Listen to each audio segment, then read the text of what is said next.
te rappelle, je suis un podcast. T'es pas sérieux. Bienvenue chez Bridgecast. Quand t'es indépendant, t'as pas le choix que de réussir. J'avais la dalle à l'époque. J'ai eu des demandes aux États-Unis, en Australie, partout dans le monde.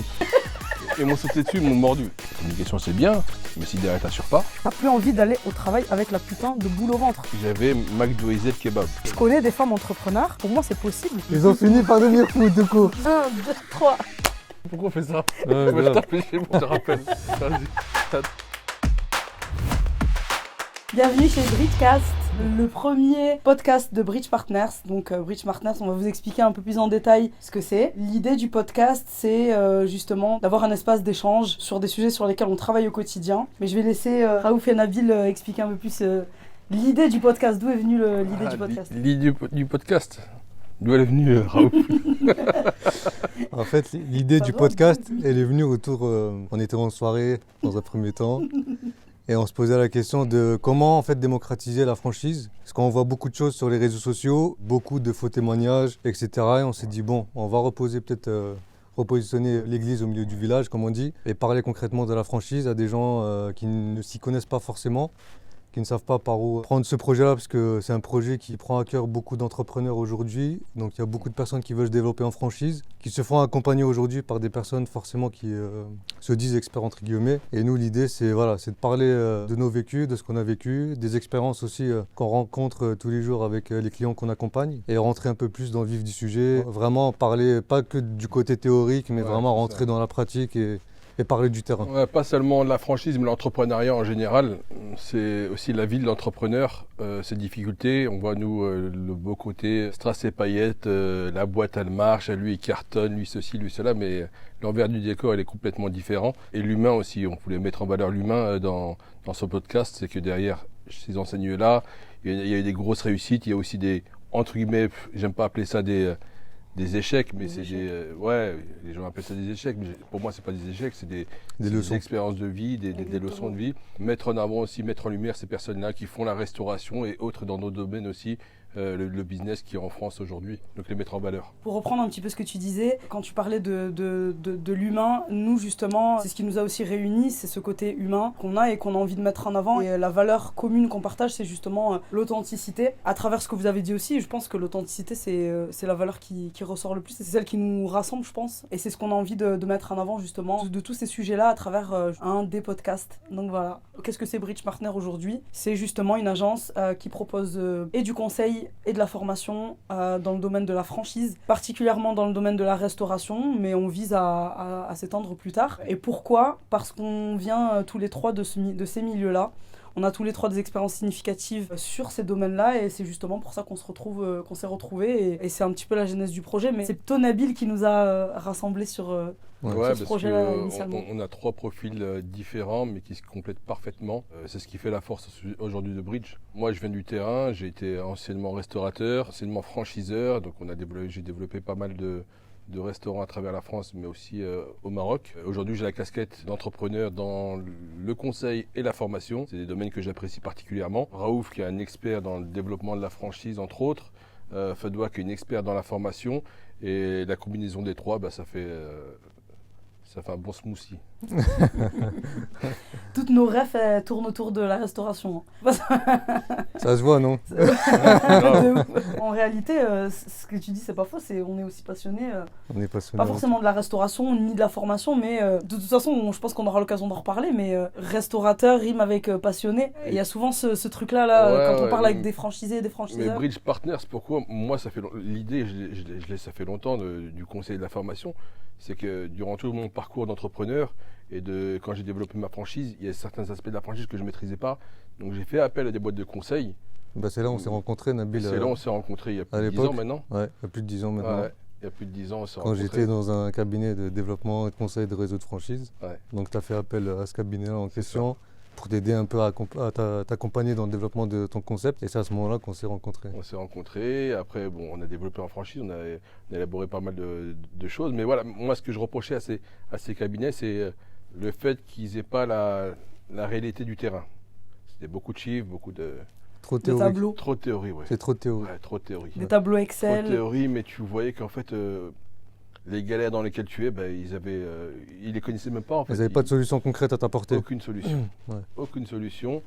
Et c'est pas seulement la boîte où on s'est rencontrés, il y a eu d'autres boîtes à qui j'ai fait appel, et c'était la même chose. La même chose, c'est exactement la même chose. Donc c'est un vrai manque. C'est un vrai manque, et aussi la restauration a évolué, les codes ont changé, tout a changé. Et les cabinets de conseil qui existaient ou qui existent encore ne sont pas en accord avec le changement qu'il y a eu au jour d'aujourd'hui. En fait, ils Et ne se nous, renouvellent pas, ils ne ouais, cherchent ils se pas. renouvellent Ouais, pas, ouais. voilà. C'est Ils l'ancienne restent dans école. leur cocon, on va dire, dans leurs acquis. C'est ça. Et ils ne veulent pas tester d'autres horizons, on va dire. Tu as le côté restauration traditionnelle d'un côté, tu as le fast-food et street food de l'autre côté. Et ils n'ont pas su rentrer dans le street food. Non, ils n'ont pas su s'adapter au nouveau code. Aujourd'hui, il y a un bug dans la matrice, dans la franchise. Et nous, on a compris ce bug-là, donc on essaie de résoudre tout ça. Voilà, on va dire, on comprend aujourd'hui les nouveaux concepts et comment ils évoluent. Et pour reprendre un petit peu ce que tu disais, c'est que moi j'ai connu ces cabinets-là, j'ai travaillé avec eux, je les ai côtoyés. Et effectivement, il y avait beaucoup de théories. Qu'à un moment donné, ça m'a déplu parce que on accompagnait des enseignes qui veulent se développer en franchise, mais on restait vraiment très à la surface. On n'allait pas dans le fond du problème. Et on n'avait pas de solution concrète à leur apporter. Par rapport au montant en tout cas qui était facturé, je trouvais que c'était abusé. Donc c'est pour ça que à un moment donné, je me suis détaché de ça et je me suis lancé à mon compte en tant que consultant indépendant où je travaillais un petit peu avec des enseignes pour les aider vraiment à se structurer mais concrètement. Et j'avais toujours en tête de monter Bridge ou une société vraiment de 360 qui va apporter des vraies solutions aux franchiseurs. Et c'est là où on s'était rejoint autour d'un projet commun. Et Fadwa aussi, donc... en fait, on a fusionné les trois sociétés, hein. C'est ça. Hein. C'est ça, justement, j'allais vous dire, et la formation dans tout ça. Parce que la formation, c'est vrai que c'est un domaine à part entière. Et tu te dis pourquoi que du conseil et de la formation. Mais je pense que dans vos expériences, et surtout toi, dans l'expérience du conseil, en ayant accompagné beaucoup d'enseignes à se développer, vous avez vu que la formation, je pense que c'est un point hyper central. Et je me rappelle quand on s'est connus, tu m'avais dit, moi dans mon expérience de franchiseur, j'ai toujours été un petit peu passionnée par la formation. En tout cas, je me suis rendu compte que la formation, elle était hyper importante pour mes équipes, pour mes franchisés, etc. D'où l'idée et c'est un truc qui te plaisait aussi. Ouais, mais pareil, je fais le même parallèle que je disais par rapport au conseil. J'ai fait aussi appel à pas mal de boîtes dans la formation. D'organismes de formation, ouais. D'organismes de formation, et je vois qu'en fait, c'était pas adapté à mes besoins. Beaucoup de théorie, et très peu de pratique. Et ça me dérangeait. Donc je voulais revoir je voulais revoir tout ce système-là. Une formation dans le cadre d'une intégration d'employés polyvalents. Ouais. Je voulais revoir tout le programme de formation et faire que cette formation-là soit vraiment utile. Elle soit réelle et utile. Réelle et utile. Et après, il y avait d'autres problématiques, comme on en a déjà parlé. Souvent, dans les restaurants, il y a des restaurants qui ouvrent, on met en place du personnel, on les forme, ou au bout de 8 mois, lorsqu'on revient, 80% de l'effectif a changé. Qu'est-ce qu'on met en place pour ces gens-là? Qu'est-ce qui se passe? Comment ça se passe surtout dans les réseaux de franchise, pour s'assurer donc au départ, il y a un accompagnement à l'ouverture, on accompagne le franchisé et du coup les employés.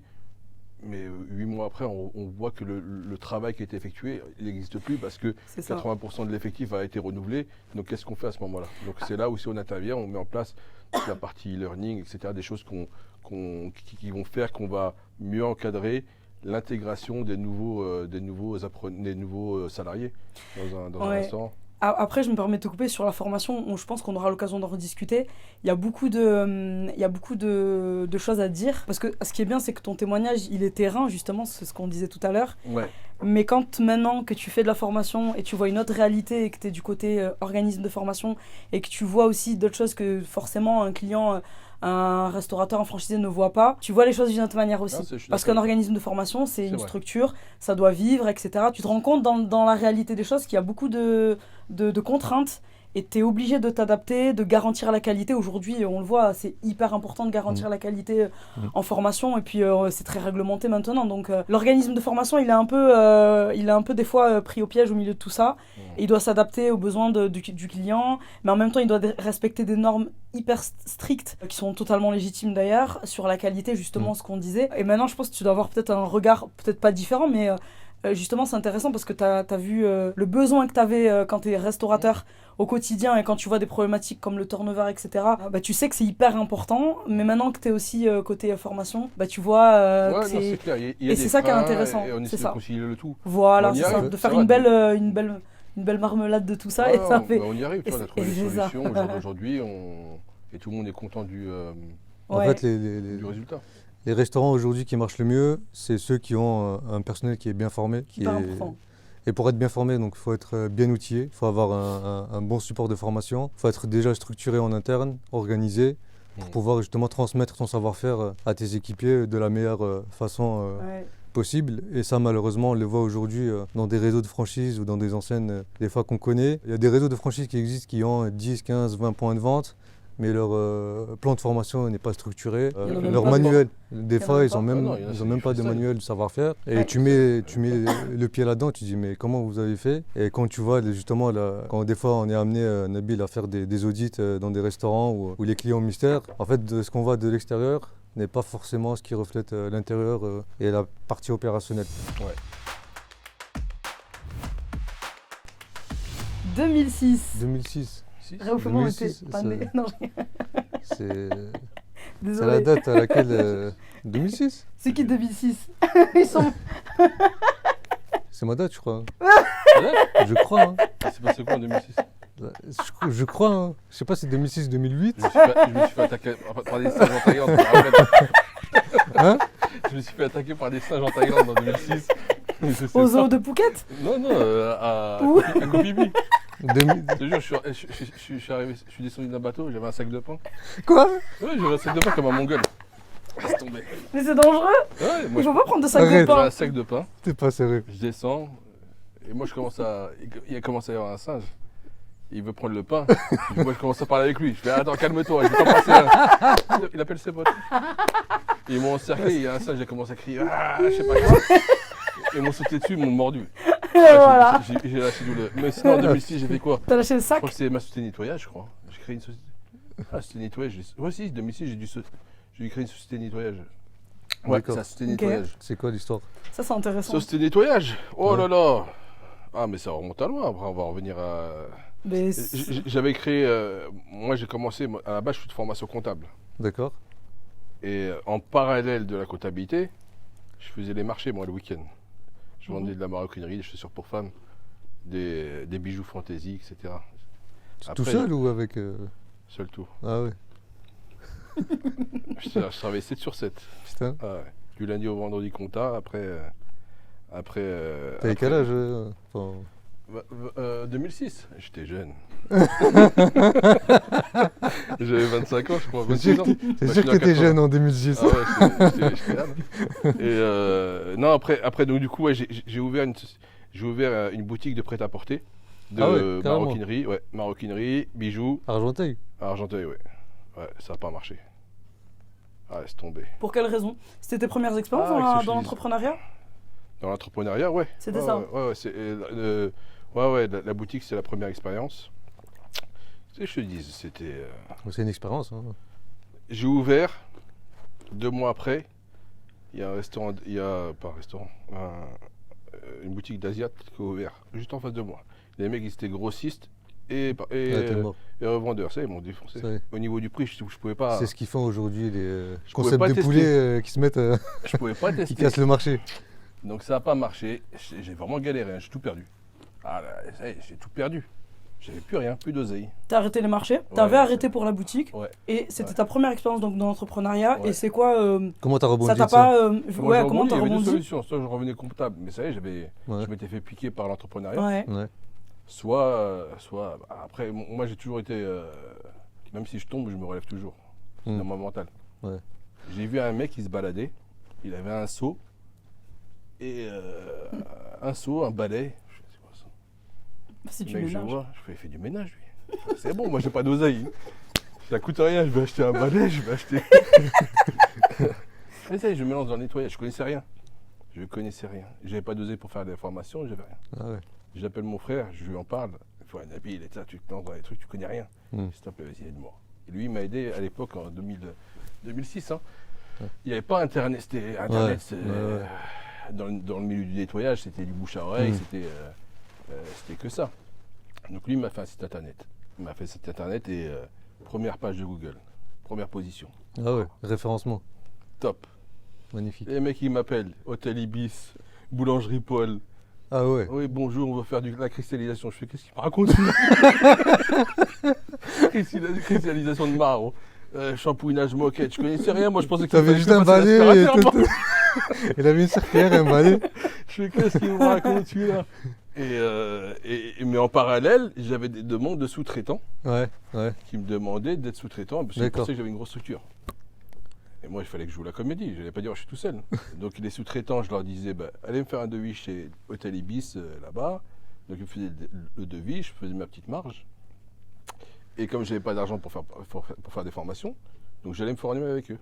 Ah ouais. Ok. Et donc j'ai appris tout le nettoyage industriel, je l'ai appris avec le shampouinage moquet, cristallisation, nettoyage des parkings, bref, j'ai tout appris avec eux. Et voilà, et j'ai fait ça pendant plus de 10 ans. Et là par contre, Mais tu avais déjà le mindset d'un entrepreneur, parce que Ouais, c'est ouais. la débrouillardise en fait. Ouais.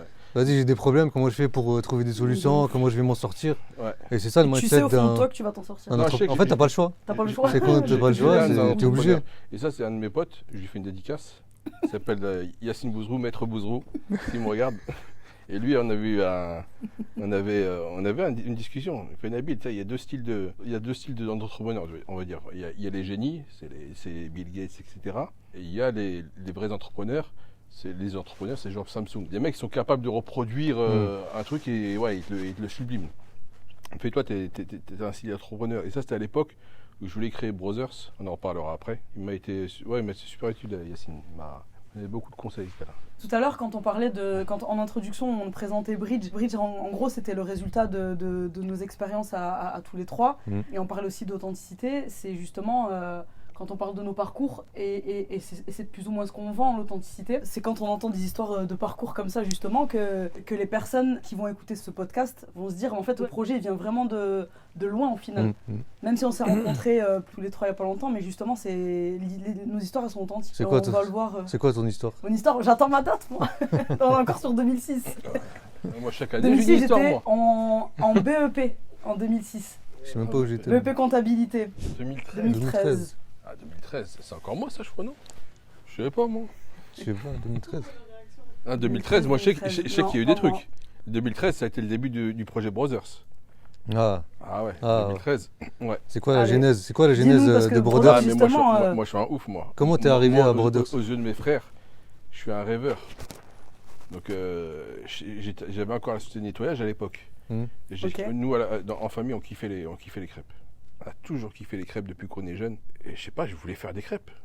Ça, je me suis dit, je vais faire Tu des fais des crêpes. crêpes le dimanche en Bah famille? voilà. Comment Non, ça? non, mais c'est je quoi, voulais faire des Ouais, crêpes. Et non, en fait, ce qui s'est passé, c'est que j'ai rencontré par hasard un de mes voisins. Ouais. C'était l'ancien gérant des crêpes à la rue Montmartre, sur les grands Ok. boulevards. Là. À l'époque, c'était Ah, dans les années 90, Ouais. c'était la crêperie de malade. Ouais. Et je lui ai demandé de m'apprendre. Je lui ai dit, apprends-moi. Le mec, super gentil, il me dit, écoute, je te donne 2 heures. t'as été là-bas ou comment ça Non. s'est passé? Non, le mec, il avait ouvert une autre crêperie sur la ville d'Épinay. Mhm. Il m'a dit, tu viens, tu prends une caméra, je te laisse 2 heures. Donc c'est parce que tu kiffais les crêpes que t'es allé te former dans des crêpes. Alors, ça, je suis parti dans mon délire, il faut que j'ouvre une crêperie. Ah, ok. Ouais, t'étais dans D'accord. un. Donc t'avais déjà un projet de. Ouais, c'est J'avais ça. déjà un projet, mais D'accord. je Tu maîtrisais pas la restauration? Non, mais ça aussi, c'est une autre histoire. C'est avec le. Bref, on en reparlera. Donc, le gars, je vais le voir, je note. Il n'y avait pas de caméra à l'époque, non. Je note tout. Mais vite fait, tu vois, il me montre une fois comment ils tournent les crêpes. Je fais, bon, c'est bon. Je dis rien à mes frères, je vais leur faire une surprise. Mhm. Je vais acheter une crêpière. Je suis parti, j'ai acheté une crêpière. J'ai commencé à m'entraîner pendant facile 6 mois. Hein. Ah ouais. Ouais. 6 mois pour apprendre à faire des crêpes, c'est énorme. Parce que je voulais pas seulement tourner les crêpes, mais je voulais. La recette. Tu sais, ça va loin ce truc-là. Donc j'avais mon pote Yacine, il m'a dosé. Yacine Bouzrou, il m'avait dosé. Et après, j'avais lu un livre à l'époque, c'était La saga de la franchise. Ah, Ok. Ouais, et il racontait les différentes sagas, etc. Et il y avait le gars de Nabab Kebab. ouais. À Ouais. l'époque, il était dans ce bouquin-là, où il avait D'accord. dit, ouais, j'avais McDoisé le kebab. Ouais. Ouais, j'aime bien ce terme. Mm. Je fais, moi, je kiffais les crêpes, je vais sebouiser la crêpe. Je suis parti dans un délire comme ça. Et donc, l'idée de départ, C'est à composer, c'est ça? l'idée de départ, c'est de faire de Brothers le Subway de la crêpe. D'accord. Et donc, j'ai travaillé pas mal mais à côté de ça, il y avait des recettes signature. Ok. Donc, j'ai travaillé toutes les recettes, etc. Et un jour, j'invite mes frères. Je leur dis, les frères, venez, etc. Je leur dis rien. Hein. Parce que je sais que si je leur parlais du concept de la crêpe, en plus, mes frères, ils sont très cartésiens, etc. Tu parles pas avec moi tant qu'il n'y a pas de chiffre, il n'y a pas de prévisionnel, rien. Mm. Donc il vient avec des chiffres, il vient avec un projet concret et là on en parle. Donc je les ai invités, je leur ai fait les tests et ils ont kiffé. D'accord. Voilà. Ils ont validé la crêpe. Ils ont validé la crêpe, mais surtout c'était original parce que moi j'avais travaillé à l'époque les crêpes comme je travaillais une pizza. J'avais D'accord. mis des bases là-dedans, etc., etc. Donc c'était vraiment novateur et j'étais le seul à faire ça. À l'époque, les crêpes, ils ne mettaient pas de légumes. Il y avait seulement salade tomate Ouais. pour quand tu allais à rue Montmartre ou à rue Mouffetard ou un Rue truc comme ça. Mouffetard, ouais. Ouais, c'est tout. Et donc ça, ouais, donc j'ai été précurseur dans ce domaine-là. Et là, là, on s'est dit, vas-y, on va se faire un kiff entre frères. On va lancer Brothers Crêpes. C'est D'accord. pour ça que ça s'appelle Brothers d'ailleurs. Ok. Donc il n'y a pas de. Après, il y a eu beaucoup d'histoires. Histoire familiale. Brothers, c'est les frères musulmans. On peut sortir des trucs de fou. Alors que c'était juste 4 frères, tout Non, simplement. c'était juste 4 frères. C'était juste 4 frères, et puis puis voilà. Pourquoi t'as pas voulu lancer le projet seul et t'as voulu t'associer du coup avec tes frères? Parce qu'on est pareil, on est complémentaires. Ok. Moi, tout seul, Tu le sentais pas? je pense pas que j'aurais été capable de développer la franchise. Mais eux, Parce que- ouais. Mes frères, ils sont chacun, et mon grand frère, c'est un génie. Mon plus grand frère, Younes, c'est un génie. Et Zakaria, lui, c'est un vrai businessman. Et mon petit frère Tariq, c'est quelqu'un de raisonnable. Il arrive à. Voilà, c'est quelqu'un de très tempéré, etc. Donc on était super complémentaires. Et c'est une aventure familiale. Pour moi, je le voyais comme ça. Ok. Mm. Et toi, c'était le rêveur, du coup. Moi, j'étais le rêveur et j'étais l'opérationnel. Ok. Moi, j'ai jamais eu peur, en fait, de me cogner, de foncer. De toute façon, quand tu es entrepreneur, tu es un peu fou. Ouais. Ouais. L'entrepreneuriat, Les gens il faut être un peu fou. Exactement. Tu es entouré que de salariés. Les gens ne comprennent pas forcément pourquoi. Non, tu prends des risques. Tu es tombé une fois, tu es prêt à retomber 2 fois. Tu n'as pas peur, en fait. Et en tout cas, les anciens, enfin nos parents, nos grands-parents, quand tu leur dis je vais me lancer dans l'entrepreneuriat, ils te prennent pour un fou. Ah ouais. Ils te prennent pour un fou. Ils te prennent pour un fou. C'est Et, ça. ils te transmettent leurs croyances limitantes, leurs peurs. Eux, ce qu'ils veulent, c'est que tu aies un CDI, Voilà. la sécurité. Moi, je dis ça en connaissance de cause parce Ouais. que mon père, toute sa vie, il était entrepreneur, il était à son compte. Et quand je me suis lancé à mon compte, il m'a dit t'es un fou, tu vois. Alors En fait, qu'il il nous a était- toujours poussé pour avoir un CDI, pour avoir une sécurité, alors que lui, il n'a jamais été salarié. Mais tu vois, moi j'ai l'expérience totalement inverse. Dans ma famille, il n'y a que des salariés. Je suis la première entrepreneur de la famille, côté mère, côté père. Mm. Et dis-toi, donc c'est encore plus dur de sortir de toutes ces croyances-là, Mm. de se légitimer dans le rôle d'entrepreneur, parce que justement, tu as grandi dans une éducation où, encore aujourd'hui, alors que ça fait bientôt 3-4 ans maintenant, ma mère, elle est encore, par exemple, quand je l'ai au téléphone, etc., elle est encore en train de me transmettre sa peur de l'échec, de tu vas échouer, de j'ai plus peur pour toi que toi-même. Mm. Alors que moi, ça y est, je suis lancé dans le truc et comme tu as dit, tu tombes, tu te relèves, ça y est, tu as pris des coups, etc. Ça, c'est hyper intéressant tout ça, sur justement l'histoire de l'entrepreneuriat. C'est un mindset en fait, c'est Ouais, soit. exactement. C'est un mindset, tu l'es ou tu l'es pas. Tu peux le devenir, hein. Bah, ça on en reparlera après de toute façon. Prochaine date 2015. 2015. 2015, je crois, c'est ma date. C'est encore vous? Ouais, c'est encore moi, mais vous mettez des histoires 2015. J'ai lancé Brothers en 2015. Ah ouais. L'ouverture officielle de Brothers, c'était en octobre 2015. Donc ça, c'est. Je crois que vous êtes tous les deux Et sur moi, le truc. ouais, ma Toi, date, t'es c'est 2015, c'est la date où je suis devenu salarié. J'ai fini mes études. Ok. D'accord. C'était mon premier poste en tant que salarié. Ok. Mais Est-ce que j'ai tu as pas eu le truc Ouais. de directement vouloir un CDI? Alors, T'avais peur quand tu avais ton diplôme. Tu sais pas trop ce que tu vaux sur le monde de l'emploi quand t'as ton diplôme. Et t'as vite envie d'avoir un poste qui ressemble à ce pourquoi t'as étudié. Pour vite te rassurer et te dire. Et moi, je me rappelle, cette période-là, elle était compliquée. en fait, moi, j'étais. J'en parlerai dans Tu veux, parmi mon entourage, j'ai de tout. J'ai des gens qui ont fait des études, comme des gens qui sont à la rue quasiment et qui sont des entrepreneurs et qui sont partis de rien et qui ont explosé. Et en fait, ces gens-là m'ont toujours inspiré plus que les gens qui ont un CDI dans une boîte corporate, carriériste, etc. Tu vois. Et je me suis plus inspiré des gens qui sont partis de rien et qui ont construit quelque chose que des gens finalement, tu as un CDI, tu as un poste et tu es un numéro en fait. Demain, tu pars, on te remplace et voilà, on passe à autre chose. Quand j'ai fini mes études, en fait, je voulais avoir une expérience en tant que... Parce qu'aujourd'hui, le CDI, ça reste une expérience. Ça m'a permis d'apprendre le métier, de connaître un peu mieux le consulting de l'intérieur. Pour justement, j'avais toujours en tête que plus tard, j'allais développer une structure indépendante et j'allais me lancer Déjà, à mon cette compte. époque-là, Ouais, tu l'avais en tête. Et pour revenir sur ça, en fait, j'étais dans un cabinet une agence de conseil de développement. J'étais le seul salarié de la boîte et j'étais le premier salarié de la boîte. Ils étaient tous indépendants. Ouais. Et en fait, au bout de 2-3 ans, je crois, je suis allé voir mon patron à l'époque. Je lui ai dit, je veux plus être salarié. Je lui ai dit, je veux plus être salarié, je veux passer en indépendant. Parce que quand j'ai vu ce que ça rapportait en tant que consultant indépendant et ce que eux me donnaient en tant que CDI, je me suis dit, attends, je perds mon temps en fait. Tu vois ce que je veux dire? Quand on s'est connus, c'est à cette époque-là. Hein. Ouais, c'était à cette époque-là. Donc je suis allé voir mon patron, il m'a fait une rupture conventionnelle et je suis passé en indépendant. Ok. Mais il m'a dit, t'es sûr? Ouais, t'es sûr de toi? Parce qu'à l'époque j'étais jeune. Je lui ai dit, écoute, à la fin du mois, si j'ai rien pour manger, ben, ça me regarde. Et il m'a dit, t'es sûr et tout? Je lui ai dit, ouais, vas-y, je suis sûr.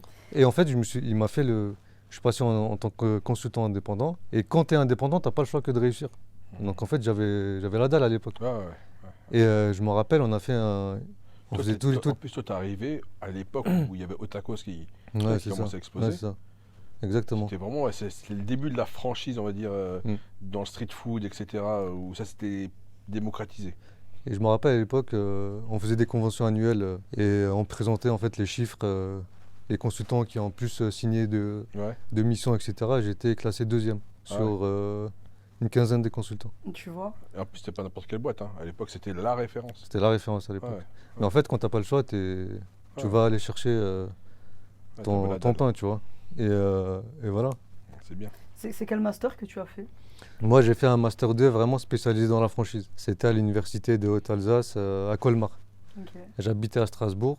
Je faisais tous les jours la navette entre Colmar et Strasbourg. Quand on avait les cours à 8h, je me levais à 5h pour aller prendre le train, ensuite prendre le bus. Écoute, attends, répète ce que je veux dire pour mes enfants. Non, mais c'est vrai. Je te jure, Les c'était mecs, galère. Maintenant, un quart d'heure de l'école, ils arrivent en retard. Ça veut dire Ah que non, 3 heures. C'était franchement. Écoutez mes enfants. C'était une galère, c'était pas facile. Hein. Ouais. Tu vois, j'habitais à Strasbourg, j'allais jusqu'à Colmar, tous les jours aller-retour. Et ça m'a forgé, en fait, t'as pas le choix. Sous la neige. Ouais, laisse tomber. Dans le froid, qu'il pleuve, qu'il vente, Non, qu'il ça, neige. Et donc, ouais, j'ai fait un master 2 spécialisé franchise. Et j'ai fait mon stage de fin d'études dans ce cabinet-là, dans lequel j'ai continué à bosser par la suite. Et donc, je suis resté dans ce cabinet-là pendant 5 ans. Donc j'ai appris le métier et ensuite j'ai décidé de voler de mes propres ailes à un moment donné. D'habitude quand tu perds un élément, bon, tu es toujours un peu triste, enfin c'est pas triste mais tu essaies de le retenir. Quoi. Et lui, franchement c'était un bon mentor et c'est lui qui m'a tout appris.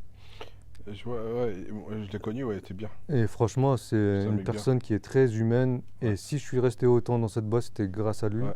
Et il m'a pris sous son aile comme si j'étais, d'ailleurs il disait à tout le monde que j'étais son fils, humainement, c'est un mec son fils spirituel. Ouais, je l'ai déjà eu donc du coup dans l'accompagnement de Brothers, c'était lui qui était en charge du dossier.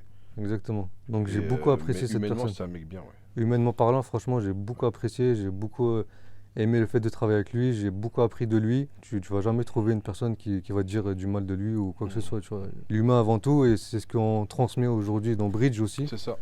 C'est le côté humain, il est hyper important pour nous. C'est bien d'avoir eu ce type d'expérience humaine-là au début de ta carrière parce que ça conditionne beaucoup de choses, surtout quand tu sors d'études, etc., dans tes premières expériences. Mais du coup, toi, Nabil, 2015, lancement de Brothers. C'est le lancement de Brothers. Il y avait qui? Il y avait mon frère et moi, mon frère Zach. D'ailleurs, j'embrasse mes frères. Et, dédicace à tous les frères. Et on a ouvert tous les deux. On s'entraînait, vas-y, je me rappelle. Hein. Il était, je crois, 19h. C'est quand même, vas-y, viens, on ouvre le rideau. Et moi, j'étais en panique. C'était la première fois que j'avais réellement des clients. Et on est parti. On s'est lancé. Et franchement. Le premier, c'était où Courbevoie. Courbevoie, ok. Courbevoie, on n'a pas, à l'époque, il n'y avait pas de réseaux sociaux. Les seuls réseaux sociaux qui existaient à l'époque, c'était Facebook. Ouais. Donc on communiquait. Moi, en plus, j'ai jamais été réseaux sociaux, encore aujourd'hui. À part sur LinkedIn un petit peu. On a commencé comme ça, bouche à oreille. 3 mois après, ça, une fois qu'on était rodés, on avait formé le personnel. Là, on a commencé à communiquer. Là, ça, sur Facebook? Ouais, Facebook. Ouais. Facebook. Okay. Mais pareil, la communication, c'est à double tranchant. La communication, c'est bien, mais si derrière, t'assures pas. J'ai un de mes frères, le plus grand, c'est un perfectionniste. Lui, quand il y va pas à moitié. Donc, en termes de com, c'est qu'il faisait toute la com de Brothers. C'était un tueur. Et à l'époque, tu étais assez. Même sans te connaître personnellement, je connaissais l'ancienne Brothers qui faisait du bruit quand même en région parisienne. Ouais. Et en Ile-de-France, il y avait beaucoup. À l'époque, la communication se faisait sur Facebook. Il y avait beaucoup d'artistes, des gens qui venaient manger chez toi, etc. Qui faisaient de la pub aussi indirectement. Ouais. Parce qu'ils ont kiffé le concept, ils ont kiffé le produit. Ouais. Et tous les mecs bien. Avant que ce soit Medine, les artistes, des rappeurs, il y avait qui? Il y avait Medine, Tunisiano. Après, moi, je suis pas trop. Moi, je connaissais juste les anciens, mais la nouvelle génération, je les connaissais pas. Il y avait Gradure à l'époque, ils passaient. Moi, je connaissais pas le rap. Je suis pas trop rap. Donc, Gradure, je me rappelle même plus. Il y a plein de noms que je connais même pas. Jadju, des trucs comme ça. Bref, il y avait pas mal de rappeurs, des joueurs de foot. Dadju. Jadju, je sais pas moi. Dadju. Jadju. T'es pas du monde de la musique, ça? Non. Je suis du monde du rail, moi. Dadju. Non, je On va disais. respecter Dadju, s'il vous plaît. Non, mais non, mais après, c'est pas moi, c'est pas ma génération. Oui. Mais qui d'autre? Après, c'est beaucoup de joueurs de foot. Mais N'Golo Kanté. c'est quoi qui a fait la différence par rapport aux autres concepts ou comment t'as... Ouais. Ben, nous, à notre époque, en 2015, il n'y avait personne. Je me rappelle, donc moi j'ai ouvert en octobre 2015. Hmm. Je crois 2 mois avant, je devais me faire livrer un matériel de cuisine et j'explique à un des cuisinistes ce que je vais faire. Il fait, ah, mais je connais un truc qui fait pareil, là, il vient d'ouvrir à Bobigny. Je fais, c'est qui?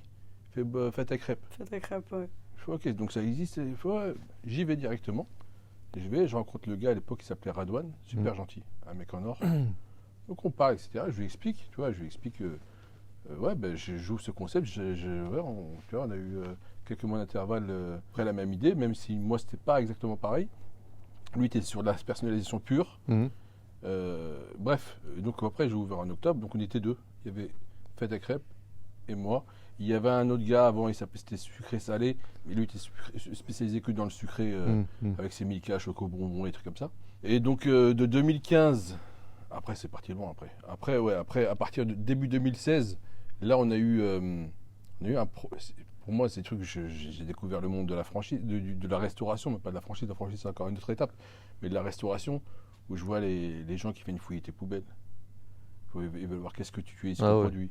Ah ouais. Les mecs qui essaient de débaucher tes salariés. Ouais. C'est dur. Ça, c'était relou. Parce que c'est vrai qu'à un moment donné, ça a explosé en fait. C'est trop.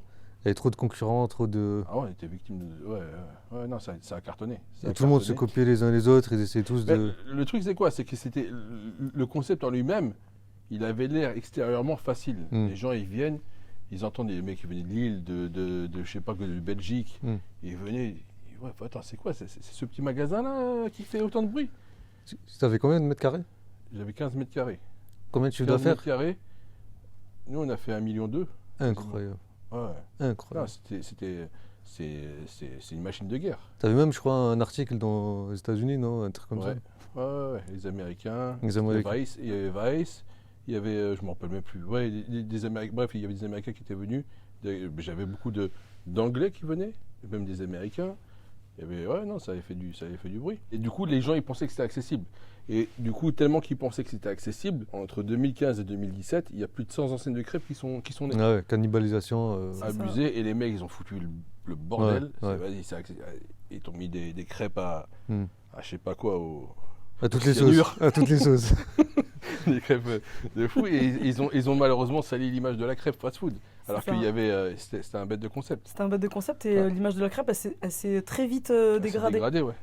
Très vite. Pourtant, c'est un produit. Je le voyais quand en 2019-2020, quand je voyais dans certains de mes restaurants et des mecs qui passaient. C'est une crêpe. Ça. Ah ouais, non, mais j'ai déjà mangé chez. Je vais pas citer le concurrent. Ouais. C'est pas terrible. Va attraper tous ces trucs-là, etc. Ça a été dur à un moment. Après, la crêpe, ça reste un produit en termes de savoir-faire qui est relativement limité. C'est qu'aujourd'hui, la crêpe, tout le monde sait faire une crêpe. T'as besoin de quoi concrètement Ouais, mais celle-là était. Tu vois ce que je veux dire? C'est ça. Même si elle était spéciale, mais en fait, ce que j'essaie de dire, c'est que dans la franchise, de façon générale, plus ton savoir-faire il est protégé, moins tu as de concurrents. Je suis d'accord avec toi. Tu vois ce que je veux dire? Parce que là, tu me dis 100 concepts, 100 enseignes de crêpes en l'espace de 1 an quasiment, c'est que c'est donné à tout le monde en fait. C'est donné à tout le monde. Après, il y a aussi, peut-être, je sais pas si c'est une erreur ou pas, je sais pas ça de toute façon. Ce qui est fait, c'est aussi le développement. En termes de développement, on a laissé la concurrence se développer plus vite que nous. C'est que nous, on avait, moi, mes modèles à l'époque, c'était McDo, BK, Burger King, KFC, etc. Donc moi, mon modèle, c'était eux, il fallait que je fasse comme eux, avec un manuel du savoir-faire, bref, structurer la chose. Je me rappelle, à l'époque... C'est vrai que quand on a travaillé ensemble à l'époque, t'étais vraiment, je suis rentré dans ton établissement, je me suis dit, mais en fait, le mec, c'est un McDo ici, c'est pas une crêpe. Il avait tous les outils. Un journal de bord opérationnel, les checklists, l'hygiène, enfin tout était carré. Parce que je partais du principe, à partir du moment où tu veux franchiser, je vais demander un droit d'entrée à quelqu'un, eh ben, le droit d'entrée, il faut le justifier. C'est une responsabilité. Il fallait aussi que je puisse piloter mon réseau. Donc, il fallait mettre tout ça pour moi. Et voilà, il fallait mettre les fondations avant d'eux. En fait, D'autres t'as mis- ont c'est fait ça. non, d'autres ont fait le contraire. Ils ont balancé le truc après pour ensuite construire les fondations. Mais bon, 2017. 2017. Mais oui. 2017 aussi, mais c'est. 2017. 2017, c'est un peu. Tu l'avais toi 2017 Non, Antoine j'ai pas Moi du je l'ai tout. mis, je crois, 2017. Du coup, 2017, c'est l'année. Ça reprend un petit peu ton 2015. C'est l'année où j'ai fini mes études. C'était fin 2017 et j'ai commencé à travailler chez Otakos en 2018. Tout à l'heure, justement, c'est pour ça que j'évoquais ce truc-là là, de fin d'études et de début de carrière professionnelle. Moi, j'ai fait donc un master dans la formation professionnelle. C'était un master sciences de l'éducation. Si je rembobine un peu en arrière, j'ai fait une licence sciences de l'éducation. Je voulais être prof ou je voulais être, je crois, CPE. Avant ça, j'ai fait un DUT carrière sociale. Je voulais travailler dans le monde du social. Avant ça, j'ai fait une année de rien parce que je viens du sud. Je viens de Toulouse. Et j'ai fait mes études à Paris, donc ça fait maintenant 13 ans. Pourquoi je parle de mes études et j'en parle beaucoup? Parce que j'étais pas du tout prédestinée. Alors, ni à l'entrepreneuriat, mais ça je vais en reparler, ni aux études. Moi j'étais un peu le collège, le lycée, etc. Moi j'étais pas du tout destinée à faire des études. Et tout à l'heure on parlait de conditionnement, d'éducation et tout. Déjà d'avoir toute l'éducation de la peur sur l'entrepreneuriat dans notre communauté, en tout cas dans ma communauté, c'était réel, c'était puissant. Il faut déconstruire tout ça et c'est compliqué. Et je le déconstruis encore aujourd'hui, mais encore plus sur le côté scolaire où j'étais pas du tout prédestinée à faire des études avant l'entrepreneuriat.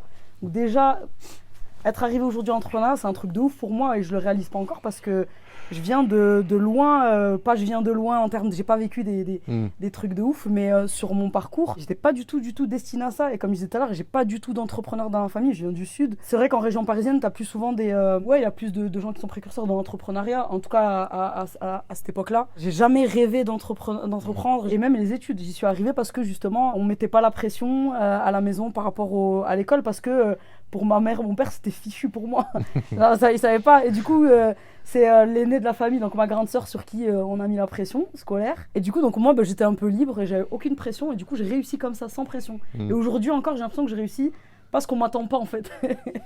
Parce qu'on m'attend pas, j'ai réussi. Donc, j'ai pas ce truc de j'ai des gens autour de moi qui attendent que je réussisse, que j'échoue, que machin. Je fais mon truc, je vais jusqu'au bout. Donc, 2017, c'est là où j'ai fini mon année de master.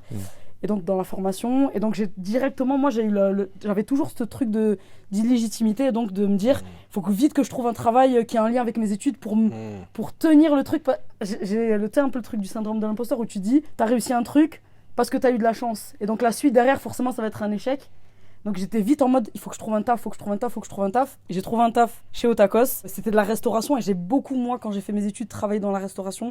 Donc tous les métiers d'équipier polyvalent, tout, j'ai fait le plus bas du bas. La plonge chez Flunch à Toulouse, j'étais encore au lycée. J'ai fait tous les petits métiers en même temps que je faisais mes études. J'ai fait du ménage, j'ai travaillé dans les mariages et tout. Et donc tout ça, en même temps que je faisais mes études. Et si je suis arrivée dans la formation, à chaque fois je me pose la question, si je suis arrivée dans le domaine de la formation, pour moi c'est pas un hasard. Je pense que c'est le résultat de mon parcours. Et aujourd'hui on travaille quasi avec des équipiers polyvalents qui vivent des choses que j'ai déjà vécues. Donc je pense que je me suis pas retrouvée au hasard dans ce domaine-là. 2017, fin 2017, début 2018, c'était le début d'Otakos et c'est là où j'ai appris la franchise. Je connaissais rien tu connaissais pas. au monde de la franchise, nada. Vous y étiez déjà. Je connaissais rien, je savais pas, je connaissais McDo, les trucs un peu, voilà, mais je savais pas ce que c'était exactement un contrat de franchise, comment c'était structuré, comment tu pouvais développer un concept, etc. Et à cette époque-là, justement, j'ai eu la chance, du coup, de travailler en tant que chargé de formation chez Otakos parce que ça m'a... Je dis j'ai eu la chance parce que déjà je crois que c'était une des meilleures expériences pro que j'ai eues. J'y suis arrivée à un moment où ils étaient en train d'exploser. Ils avaient déjà explosé à cette époque-là, mais là c'était encore plus... ils étaient vraiment sur une pente où on entendait... C'est le développement de la franchise. On en entendait parler de ouf. Et tu faisais partie de cette aventure-là. Et de l'intérieur, c'était intéressant à vivre parce que Otakos, c'est ça. C'est devenu l'école référente. C'est devenu une référence et ça, je l'ai su qu'après. Quand j'y étais, au moment où j'y étais, je me disais, c'est une entreprise, tu savais pas, tu connaissais pas l'avenir. Ouais. Tu disais, ça pète, ça continue, il y a encore des signatures, il y a des ouvertures. Je crois que j'ai vécu une année, j'ai vécu aussi le rachat de la boîte. Et pareil, ça a continué derrière, voilà. Et après, j'y ai fait, je crois, 2 ans et demi, un truc comme ça. Après, il y a eu le Covid, etc. Et après, voilà, j'arrête. Donc, je passe sur 2017-2018. C'était ma première date à moi, du coup. 2018. Je suis sûr que c'est un double. C'est l'ouverture de Trianon. Mais non, Trianon, je l'ai fait même en 2017, je crois. C'est en quelle année que tu t'es dit Brothers franchise. Est-ce que mais tu avais des le demandes? premier jour. Ok, donc Le c'était premier- déjà anticipé. Avant de créer Brothers, j'allais pas créer Brothers. C'était pas l'objectif, c'est de créer Brothers pour en faire une franchise. Ok, donc tu avais déjà l'idée en Avant tête. même Ok, la mode de la franchise, Ok, etc. ok. J'ai pas été inspiré par Otakos ou d'autres enseignes Mhm. pour lancer la franchise. Moi, c'était déjà dès C'était le Subway. départ. Ouais, Subway. Moi, mes références, ça a toujours été ça. C'était Ouais, les McDo, enseignes Subway, américaines. Ok. BK, c'était eux mes références. Mhm. Et j'avais aussi ce syndrome de l'imposteur. Mais du coup, tellement que j'avais ce syndrome de l'imposteur, c'est qu'en termes d'hygiène, j'étais incollable. C'est-à-dire que moi, il fallait que je devienne 2 fois meilleur. 2 fois meilleur qu'un vrai restaurateur. Ok. En hygiène, il fallait que je sois incollable. En termes, ouais, surtout au niveau de l'hygiène, surtout dans la restauration, l'hygiène c'est super important. Mais j'étais incollable dans tout. Et une fois que je me lançais, ça y est, je dormais plus moi. Je me levais Brothers, mangeais Brothers, je dormais Brothers.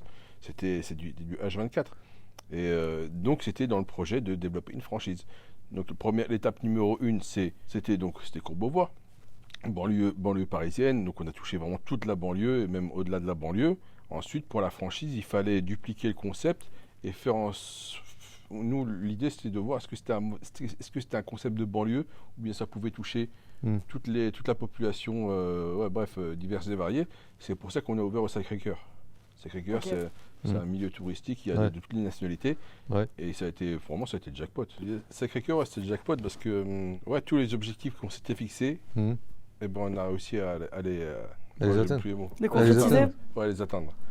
Je Parce que crois ça reste un quartier très touristique. très touristique, mais attention, la première année c'était top. Hmm.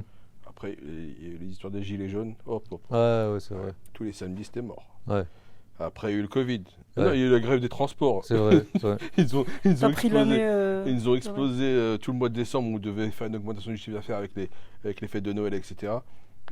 Bref, après, ouais, ça s'est enchaîné. Hein. Covid et tout ça, bref. Mais non, mais l'emplacement il était top à l'époque où Et c'est là où tu avais tourné. Capitale. Capital. La star de. Ouais. Ça a pris tellement d'engouement que Capital s'est intéressé au concept Ouais, Brothers. C'est vrai. Il disait à l'époque que c'était la relève du tacos. Ah oui, d'accord. Ouais, c'est ce qu'il disait à l'époque. Et donc ils sont venus nous voir dans notre restaurant. Donc ouais, ça a duré une journée. Comment ça s'est passé?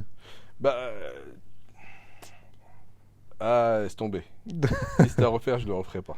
Ouais. Non, déjà même par rapport au message qui était véhiculé, ils avaient déjà leurs idées préconçues. Eux, l'histoire, c'était quoi? Il fallait qu'on vende la crêpe comme la crêpe fast-food, comme on s'éloigne des traditions. Mais j'ai jamais dit que j'étais dans les traditions. Ok. Ah oui, ok. Donc Mais ils t'ont comparé.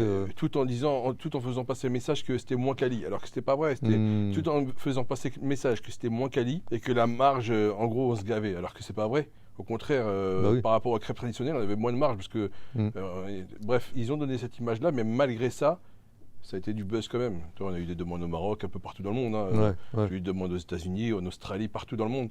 On a eu des demandes, c'était incroyable d'ailleurs, en termes de franchise. Mais à côté de ça, Le retour. Ouais, t'étais pas. à satisfait côté de ça, t'as les gens avec qui t'as grandi, ils pensent que t'es millionnaire. Les mecs, ils te voient, ils disent ouais, Naïs, Comment t'as géré ça? comment j'ai géré ça? Ah, non, Tu t'es éloigné. Non, c'était un haine fiscal, j'appelle ça. Non, c'est dur. Le haine fiscal. Ouais, non, c'était dur parce que, je sais pas, après, ça a été dur. T'as mis la lumière sur toi, du coup. Après tout ce que j'ai entrepris, ça a été de plus en plus dur. Ouais, pendant une bonne période. Bref, ça m'a fait du bien sur le court terme, sur le développement de la franchise, mais à moyen terme, ça a été. Donc si c'était à refaire, peut-être je l'aurais pas fait. J'aurais pas fait Capital. Alors, la prochaine date. Je crois que 2022. 2022. 2022, c'est qui encore? C'est quand 2022 déjà? Qu'est-ce qui s'est passé en Il y a 3 2022? ans. Ah, c'est moi, je crois. C'est quand je me suis lancée dans l'entrepreneuriat. C'est the année. Ah. Du coup, quand j'ai quitté Otakos, il y a eu le Covid. J'ai travaillé pendant à peu près 2 mois chez Free. Très mauvaise expérience. Ah ouais. Peut-être qu'on comprend ça au montage. Non, c'était une mauvaise expérience. C'est pas une mauvaise expérience. Le poste. Enfin, j'avais travaillé. Pareil, en fait, j'étais encore dans ce mood de. Je reste dans le salariat. Il faut que mon CV il grandisse pour pouvoir me légitimer encore. À ce moment-là, je pensais même pas à l'entrepreneuriat et du coup, j'étais pas du tout en mode, j'étais en mode encore il faut que je trouve un travail, peut-être qu'il faut que je sorte de la restauration, il faut que je mette des entreprises différentes sur mon CV, des trucs qui font que j'aurai plus de chances. J'ai été dans cet engrenage-là de trouver un CDI absolument pour être dans la sécurité, le confort, comme tu disais tout à l'heure. Et donc j'ai travaillé pendant 1 an chez Point B. Et Point B, c'était pareil, j'y suis allée encore une fois, à un moment où c'était en pic. Et c'était en train d'exploser, et tout le monde en entendait parler. De Point B et de Geladal en parallèle, c'était les deux grosses marques qui fonctionnaient. Donc il y avait beaucoup de signatures de contrats, d'ouvertures, etc.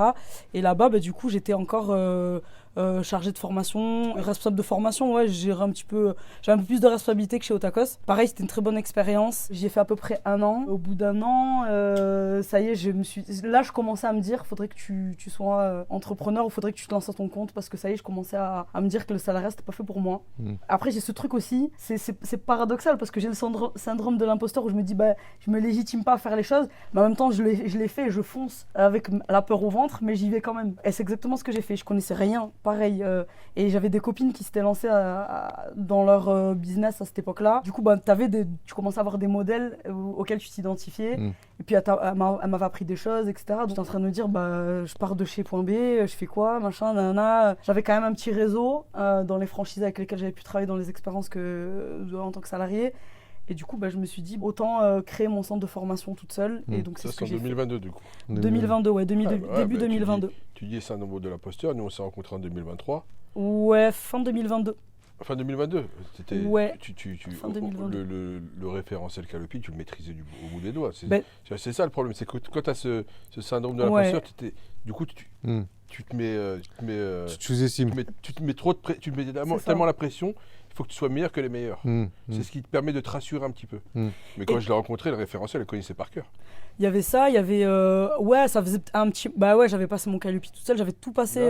tu sais, quand tu débutes aussi, t'as pas forcément les moyens. Et ce qui était bien dans la formation, c'est que t'as pas besoin de... Tu vends de la prestation de service, tu vends pas des biens, donc t'as pas besoin d'investir énormément d'argent, etc., etc. Et donc, du coup, je me suis lancée. Ce qui est bien, c'est que j'avais du chômage. Et donc, tu peux avoir du chômage. Mais c'est bien parce que ça te permet de pas avoir la pression de, comme tu as dit tout à l'heure, qu'est-ce que je vais manger à la fin du mois, etc. J'avais mon petit chômage qui me permettait de payer mon loyer et ça me permettait de développer mon entreprise sans forcément avoir la pression. Mais je me la suis quand même un peu mise et j'ai continué step by step et Dieu merci, ça a fonctionné. C'est la naissance de Bridge, non? Bah oui. C'est quand on s'est rencontrés ouais. tous les trois, on a commencé à parler du projet commun. Ouais. Donc toi, tu avais déjà ta boîte? Moi, j'avais déjà ma boîte j'avais la mienne de aussi. conseil, toi aussi. Et moi, pareil. Et Fadwa, pareil. La boîte de formation. Et on n'a pas dit comment on s'est connus. Quand j'ai lancé ma société, je faisais de la formation donc j'accompagnais les restaurateurs, ce qu'on fait aujourd'hui.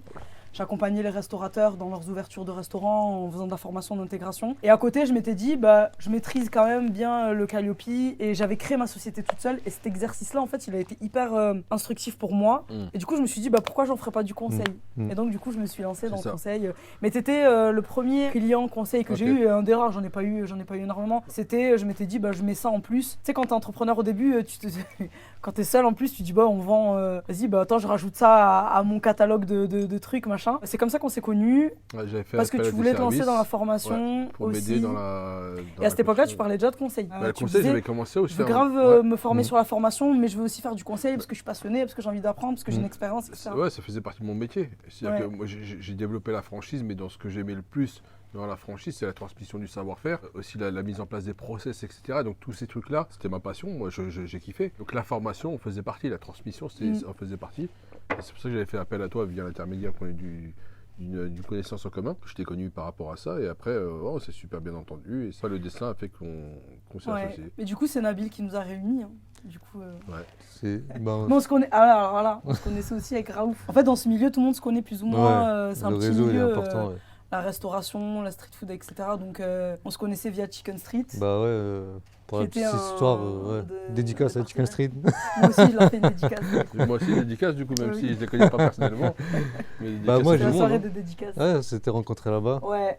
Ouais, Je l'ai pas dit, moi, ouais, j'étais responsable développement chez Chicken Street et on s'était rencontrés là-bas parce que c'est toi qui gérais la partie formation des franchisés à l'ouverture des restaurants. Et du coup, après, on a fait plusieurs réunions. On s'est retrouvés autour du projet commun Bridge qui réunissait tout ça. Mais maintenant, je pense qu'on va aller même au-delà de tout ça. On va essayer d'aller le plus loin possible parce qu'on a plein de projets. Et En fait, l'objectif de Bridge, c'est vraiment d'être complémentaires tous les trois. Nabil, ancien franchiseur dans la restauration, Fadwa, expert dans la formation. Et moi, j'ai la casquette du conseil et du développement de réseaux de franchise. L'idée, voilà, c'est d'apporter aujourd'hui aux clients qu'on accompagne un accompagnement 360, que ce soit sur du conseil pour des réseaux qui veulent se développer en franchise, qui ont 1 ou 2 unités et qui veulent aller chercher. Les relations aussi, tu vois, la recherche du bon prestataire, du bon fournisseur. Ça, c'est... Ouais, on va en discuter plus en détail. Ouais. Devant moi, j'ai un petit pot avec des petits papiers à l'intérieur où il y a un certain nombre de questions avec des niveaux de difficulté. Ça va de doux, piquant et épicé. Un seul papier et je commence. La. Il y en a 3. Est-ce que les quotas hommes-femmes sont respectés dans le milieu ? Je vais répondre à cette question. Oh, moi, je rentre pas dans les histoires. Ouais. J'entends rien. Je réponds. Du coup, non, je vais d'après vous, non mais je vais vous laisser parler si vous voulez. Moi, à la seconde, j'ai la réponse. Ah, moi, j'ai même pas de réponse à cette question-là. Pour moi, j'ai jamais calculé ce T'as genre pas de choses-là. prêté attention là. Non, pour moi, c'est la compétence. Après, je sais pas. En théorie, oui. Ouais, après, Mais là, la question, c'est est-ce que tu penses que les quotas, ils sont respectés dans ce milieu-là ? C'est-à-dire Les quotas, en fait, est-ce que si tu regardes un peu ce domaine-là, tu vois qu'il y a. on parle de. Moi, je vais y répondre si vous me le permettez. C'est très masculin comme milieu. Ouais. Voilà. Ouais. C'était la réponse à la question. C'est très masculin. Après, c'est pas voulu ou c'est je pense que c'est un peu le. C'est le métier qui veut ça en fait. Métier. Après, je sais pas. Je pense que c'est pas que dans parce que on parle de la restauration, etc. Il y a plusieurs types de restauration, c'est différent. Mais je pense que c'est très masculin. Après, il y a de plus en plus de femmes qui sont lancées dans des nouveaux concepts, mais c'est récent. Mais au début, dans tout le temps, quand on faisait tout à l'heure, on faisait des flashbacks sur l'histoire, on a évoqué plein de sociétés de réseaux de franchise qui sont nées en 2015, 2017, etc. Très masculin quand même. C'est récent que c'est féminin, enfin qu'il y a beaucoup de femmes. C'est pas voulu. On n'est pas en train de dire il y a trop d'hommes, mais c'est un constat et je pense que le constat il fait que il y a pas beaucoup de. Ah non, il y en a très peu. Et alors justement, et je vais finir peut-être là-dessus. Et tu l'expliques comment ça du coup ? Après c'est tout, il faut remonter toute l'histoire du monde. Le patriarcat, le machin, le truc. Pour être entrepreneur, faut pas avoir d'enfants, faut pas te marier, tu l'as dit tout à l'heure, ça implique ta famille. Et quand t'es un homme, dis-toi, ça implique ta famille. Alors que t'es un homme, t'as beaucoup moins de charge, mentale qu'une femme. Après, ça dépend. Je fais une généralité quand je dis ça. Ça dépend de si on rentre dans le détail, c'est peut-être différent selon les cas. Mais dis-toi, pour un homme, c'est déjà impactant. Et c'est réel, et c'est pas la première fois que j'entends ça. Je l'ai entendu chez beaucoup d'hommes. Donc imagine une femme.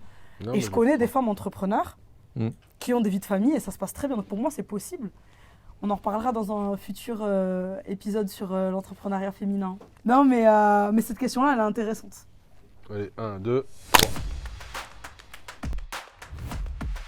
Du coup, les amis, sur l'écran derrière vont apparaître des entrepreneurs stars. Et on va devoir en choisir un, celui qui nous inspire le plus, expliquer pourquoi. Ah, d'accord. Ok. Oussama Ammar. Ah ouais. Daniel, Nabila. Ça, je sais pas qui c'est, mais je connais pas. Si, moi, je veux dire Ibra, moi. Ibra, j'aime bien. Ouais. Ibra et Jam, je les aime bien. Ibra et Jam, parce que c'est des mecs qui viennent de. Voilà, qui sont construits à partir de rien. Ils ont cru à leurs rêves. Ils ont commencé sur YouTube. Tu vois, et ils ont pris cet ascendant business avec Black and White. Donc j'ai bien suivi. J'ai eu l'occasion de collaborer aussi avec eux. Humainement aussi, moi, le côté humain, comme toi, Raouf, et toi, Fedwa, il est super important. Et c'est des gars, c'est des gars en or. Donc j'aime beaucoup Ibra. Et quand je dis Ibra, je rajoute Jam. Il y a toujours Jam derrière. Si les gars, si vous nous voyez, dédicace aussi à vous aussi. C'est la soirée de dédicace. Pas deux. On a le droit d'en choisir deux ou je peux en choisir deux ou pas? Un. Un ou une. Ouais. Kelly Massol, on la voit beaucoup en ce moment sur les réseaux justement. J'aime bien son histoire, son parcours. Ouais. Bah, instinctivement, je me dirige vers une femme parce que c'est les personnes on a dit, c'est ce qui nous inspire. Donc je sais pas, je te laisse choisir. Moi, je vais dire Musk. C'est un vrai entrepreneur, c'est un vrai businessman. C'est vraiment le prototype américain ou par excellence, ce mec-là, malgré tout ce qu'on peut dire sur lui. Ce qu'il a fait avec Twitter. En fait, le mec, il est arrivé, il a racheté une boîte, il a viré 80% de la boîte, et la boîte, elle n'a jamais été aussi performante que maintenant. Ok. Donc, des fois, tu te poses des questions quand même. Montage. Tu te poses des questions, tu te dis, putain, j'ai des mecs, mais ils servent à quoi? Ouais. Tu vois ce que je veux dire? Donc, le mec, il a fait, il a repositionné, enfin, Ouais, mais c'est incroyable ce qu'il a fait. d'un point de vue social, là, c'est mon côté social qui Après, revient. faut pas oublier qu'on est dans un contexte, c'est l'Amérique, c'est Oui. les États-Unis, Mais le c'est vraiment- mindset c'est ça, américain. Ouais, c'est le mindset américain. C'est Pour ça. tout le monde l'ont critiqué, etc. Tout le monde pensait que c'était la fin de Twitter, mais au contraire, ça n'a jamais été aussi connu que maintenant. Si on avait purement entrepreneur, ce qu'il Ah oui. fait, ce qu'il dit à côté, Ceci ne nous Ouais. regarde pas. ça C'est ne aussi regarde le- pas. Moi, je parle de l'entrepreneur. Franchement, il y a pas mal de personnes inspirantes sur les images. J'hésite entre Kelly Massol et Ouda Katan, qui sont déjà à des niveaux, en termes d'entrepreneuriat, qui sont déjà à des niveaux hyper importants et intéressants. Je dirais Ouda Katan pour l'histoire, le fait qu'elle se soit développée à l'international aussi vite, tout en gardant ses convictions. Et ça, pour moi, quand tu es entrepreneur, c'est hyper important de pas, on parlait d'authenticité tout à l'heure, de garder ses valeurs, de garder ses convictions et de les défendre, surtout quand tu as accès à, quand tu as une liberté de parole et que tu es très écouté à travers le monde entier et que tu vends aussi un produit où tu pourrais te faire boycotter, voilà. Je trouve ça hyper intéressant pour un entrepreneur, une entrepreneure aussi, femme, de garder, de poursuivre ses rêves tout en gardant ses convictions. Voilà. Ensuite, on va passer à une autre séquence. Sur l'écran derrière, toujours, on va avoir différentes rumeurs. Du rumeur, je mets des guillemets, sur lesquelles on va discuter, qu'il va falloir donner notre point de vue surtout. Ok. Let's Vas-y. go. Vas-y. Les fast-food, c'est Toujours toujours de la malbouffe. de la malbouffe. C'est sûr que si tu veux manger ça, va pas dans un fast-food. Hein. Ça, je pense, si je peux me permettre, aujourd'hui, on a beaucoup de nouveaux concepts.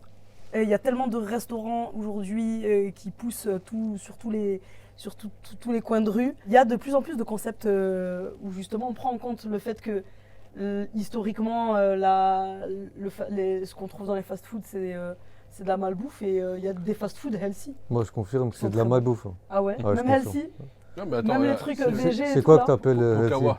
Je sais pas, Pokawa ouais, les pokés, ça Pokawa. peut être Ouais. bon, non? C'est du fast-food? Pokawa, Est-ce c'est qu'on du fast-food. C'est Mais vrai c'est très calorique. Hein. Ah ouais, Bah, c'est C'est du vrai. riz. C'est vrai. bon ça va. C'est très calorique Mais aussi. c'est des bonnes calories. C'est comme les gens qui pensent que le thaï, c'est healthy, entre Ouais. guillemets.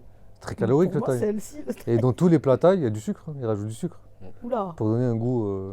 Donc, Et pour toi, ouais. pour moi, c'est. Pour moi, c'est bon. Une fois de temps en temps. Pour une Pour ouvrir franchise. une franchise, il faut juste un prêt de la banque et c'est le jackpot. Wow, wow, wow. Ah ouais. Si c'était aussi simple que ça. Mais non, on va pas. Lui, Déjà, faut, les prêts de la banque, il n'y en a plus. lui, il que- Ouais. faut revenir au. C'est Aujourd'hui, devenu compliqué, cette aujourd'hui histoire ouais, de on est dans banque. une conjoncture où les banques elles font très attention à qui elles prêtent leur argent parce que c'est un risque élevé pour les banques. Ce qu'il faut savoir, c'est que sur les 2 dernières années, il y a eu beaucoup de faillites de restaurants. On entend des grandes enseignes en liquidation judiciaire, on entend des chaînes de restaurants qui ferment. Les banques, ça ne les rassure pas du tout, au contraire. Donc aujourd'hui, pour qu'elles prêtent à quelqu'un, il faut que la personne elle soit vraiment solide financièrement. En fait, la banque, ce qu'elle va regarder, c'est ton profil, qui tu es déjà, tes capacités financières. Ce qu'elle va regarder, c'est le projet. Est-ce que le projet lui convient? Est-ce que ça lui parle ou ça lui parle pas? Donc plus les risques elles sont élevés pour la banque, plus elle va te demander un apport personnel conséquent, ou sinon elle va refuser le dossier directement. Mais aujourd'hui, ouais, c'est devenu très compliqué. En fait, Mais mais tu sais que j'ai même pas compris moi son truc. Hein. Pour ouvrir une franchise, il faut juste un prêt de la banque et c'est le jackpot. Imagine un petit jeune qui connaît rien, qui débarque dans la Ouais. franchise, Ouais. qui dit mais vas-y pour ouvrir une franchise, Ouais, mais voilà, En tu fait, vas à il y la a banque, tu demandes un prêt et c'est bon. Non, ok, c'est pas mais- ça. Il y a deux questions dans la question. Est-ce que donc la franchise, Ouais. c'est le jackpot et avoir un Et prêt à la est-ce que banque? Ouais, Ok, c'est ok, ça. ok. Mais non, mais déjà il faut éprouver son modèle. Bref, on va revenir.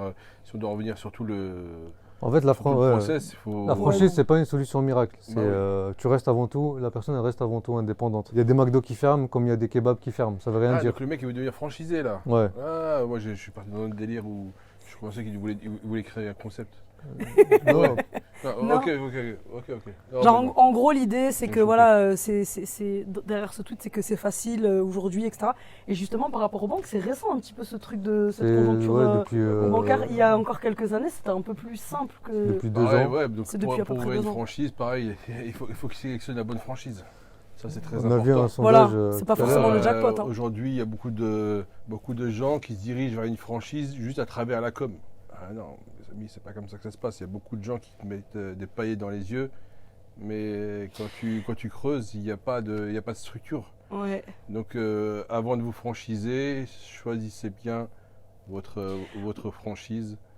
Moi, c'est ce que Moi, je j'ai dis. vu- j'ai vu si vous pire que voulez ça. après. Moi, ce que je dis, c'est que votre franchiseur, c'est comme votre femme ou votre conjoint ou votre mari, si tu veux. Tu peux pas te marier avec quelqu'un si tu connais pas son background, d'où il vient, ce qu'il a fait, est-ce que c'est un restaurateur, est-ce que c'est un entrepreneur. Après, ça conditionne pas forcément la bonne ou mauvaise réussite, mais ouais, ça peut être. Mais ça, on dit Ça peut peut-être. être. Ça, on ouais, dit je long crois. aussi sur les gens, ils vont te prendre une franchise parce qu'ils ont vu de la pub quelque Ah oui. part, parce qu'ils ont vu. Moi, j'ai vu, je me permets de rebondir sur ce que tu dis. J'ai vu pire. J'ai vu des franchisés ouvrir des restaurants de franchise parce que c'était la mode.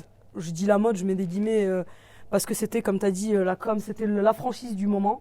Venir en formation avec moi et ne rien connaître à la rentabilité du projet qu'ils allaient ouvrir quelques semaines après. hein.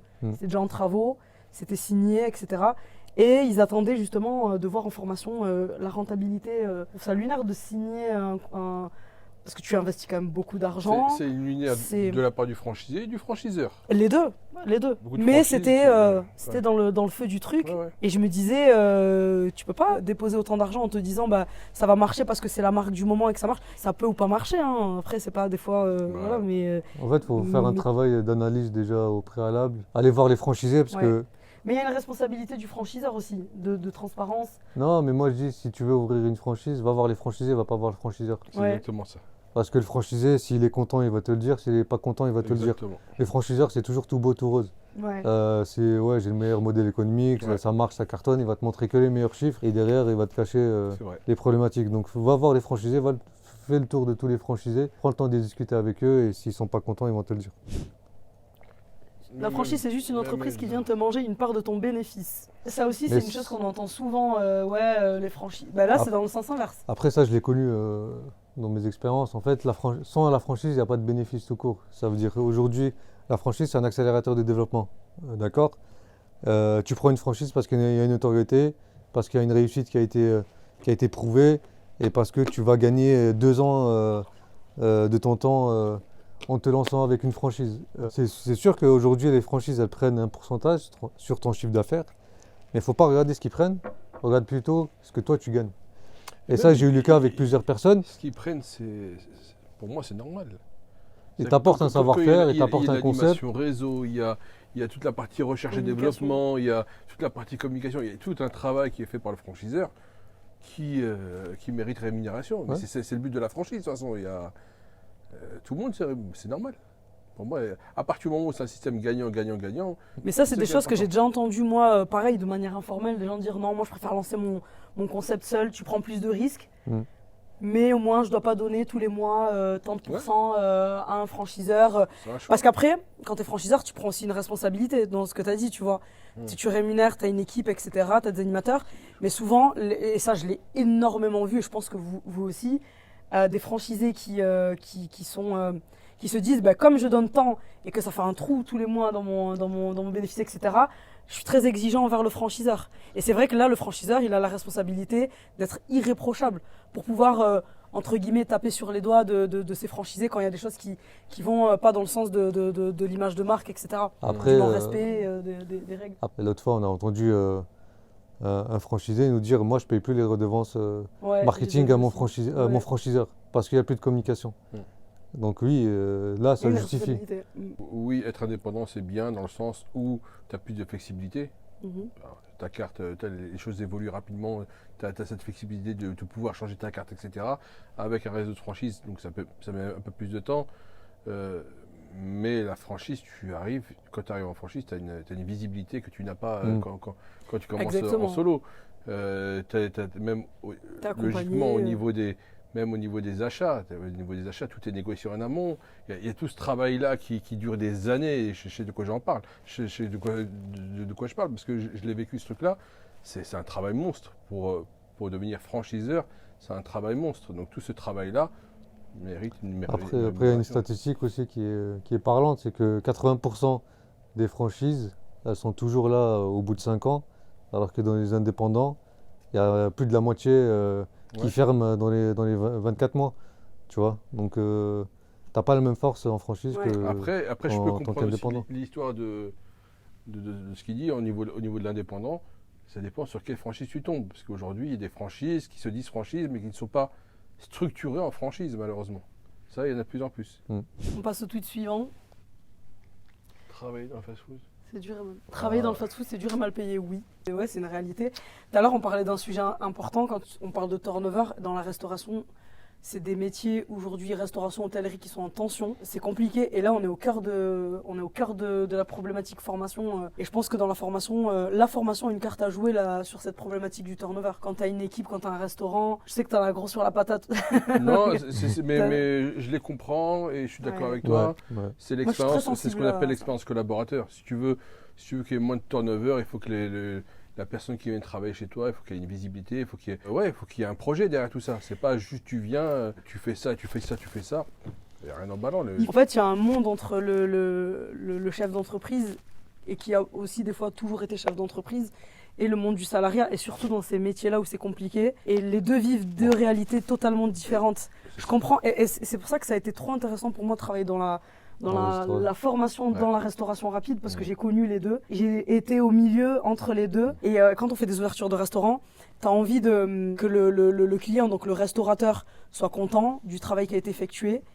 Et tu as envie aussi que les salariés ils soient intégrés dans une belle enseigne, moi personnellement, j'essaye je suis sensible à leur bien-être.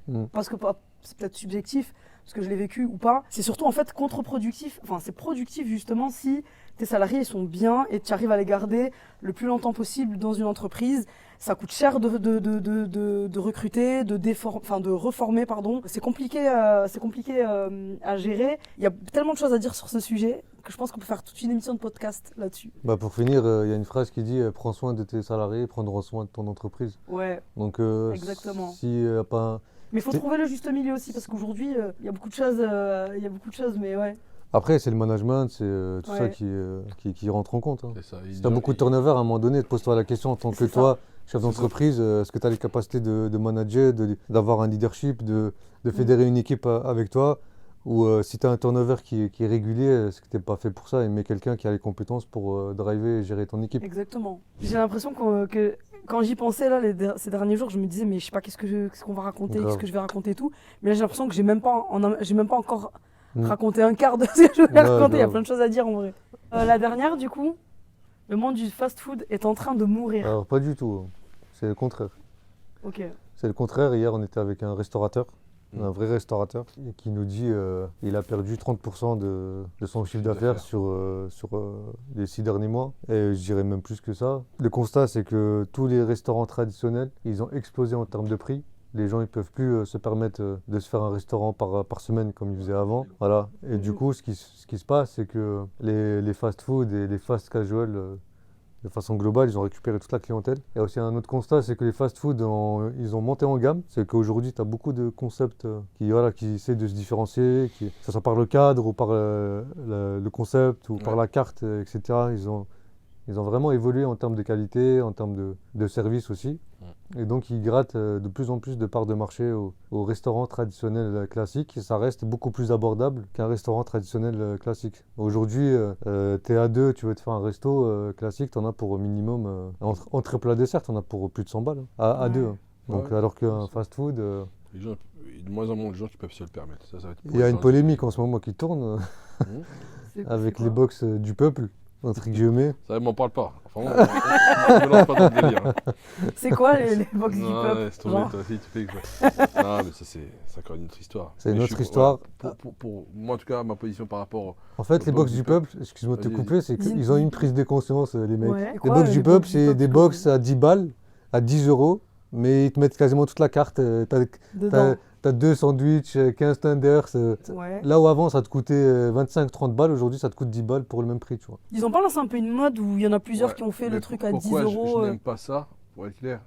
Pour moi, un bon business, c'est un business gagnant pour le franchiseur, gagnant pour le franchisé Exactement. et gagnant pour les clients. C'est ça. Là, dans ce truc-là, pour moi, il y a deux parties qui sont gagnants. Le client et le franchiseur. Le franchisé au milieu. Surtout le franchiseur. Ouais, surtout le franchiseur. Le franchisé au milieu, le pauvre, il se fait dégommer. Ouais. Voilà, mais j'ai pas envie d'entrer dans l'histoire parce que sinon ça va. Ah si, il faut dire, faut Dis-nous en détailler. plus. Hein?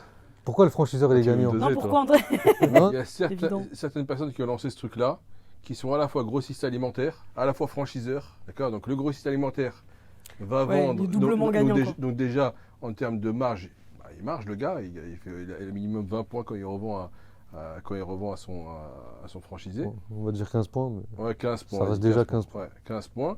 Donc le franchiseur qui est aussi grossiste alimentaire, donc en termes de quantité, donc il va vendre plus. En termes de. Il connaît sa casquette de franchiseur, donc comme il vend du volume, ça augmente le chiffre d'affaires du Ouais. franchisé, et donc du coup, il gagne plus de redevances.